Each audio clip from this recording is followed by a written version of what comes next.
মা তারা তো আজকে মায়ের আশীর্বাদে চলে আসলাম শনিবারের গেম নিয়ে। কলকাতা ফটাফট টিপস 28/9/2024, 3 ডিজিট আর 2 ডিজিট স্পেশাল নাম্বার। তো 3 ডিজিট নাম্বারটা আমরা দেখে নেবো। তো তার আগে আমরা উপরে দেখে নিই আমি যে গেম দিলাম কি কি পাস হলো। নাম্বার 4 কিন্তু পাস হয়ে গেছে। এখানে নাম্বার 9 তাও দুবার পাস হয়ে গেছে।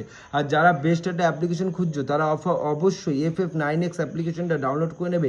তোমরা এই অ্যাপটা পেয়ে যাবে ক্রোমে গিয়ে বা গুগলে যে কোনো সাইটে গিয়ে লিখবে ff9x.in, তাহলে অ্যাপটা পেয়ে যাবে। তোমার ডাউনলোড করে নাও, খুব ভালো বেস্ট একটা বিশ্বাস্ত অ্যাপ্লিকেশন।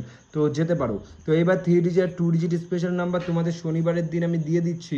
তোমরা নাম্বারটা ভালো করে দেখে নাও। তো তোমাদের জন্য থাকছে স্পেশাল 3 ডিজিট নাম্বার 1, নাম্বার 2 ও নাম্বার 6। 1 to 6 এই তিনটে সংখ্যা তোমার 6 বাজে অবধি প্লে করবে। শনিবারের দিন 100% গ্যারান্টি পাস হয়ে যাবে। চ্যানেলটি যারা নতুন সাবস্ক্রাইব করবে আর লাইক করবে আর কমেন্ট অবশ্যই লিখবে যদি কিছু জানার থাকে। তো 2 ডিজিট স্পেশাল নাম্বার দিয়ে দেবো। তো এই FF9X.in অ্যাপ্লিকেশনে পেয়ে যাবে 10 টাকায় তোমরা 100 টাকা। পুরো বিশ্বাসের সাথে গেম প্লে করো। ও খুব ভালো একটা অ্যাপ্লিকেশন। তো আমি নিজে এখানে প্লে করছি, তোমরা চাইলে তোমরাও করতে পারো, ঠিক আছে। তো 2 ডিজিট স্পেশাল রোহিং নাম্বার তোমাদের আমি দিচ্ছি। নাম্বার 1 ও নাম্বার 2, 1 আর 2 এই দুটো সঙ্গে তোমরা 8 বাজে অবধি প্লে করো। 8 বাজের মধ্যে পাস পেয়ে যাবে। তো দেখা হচ্ছে পরের দিন। তো শনিবারের টিপস এটাই থাকছে।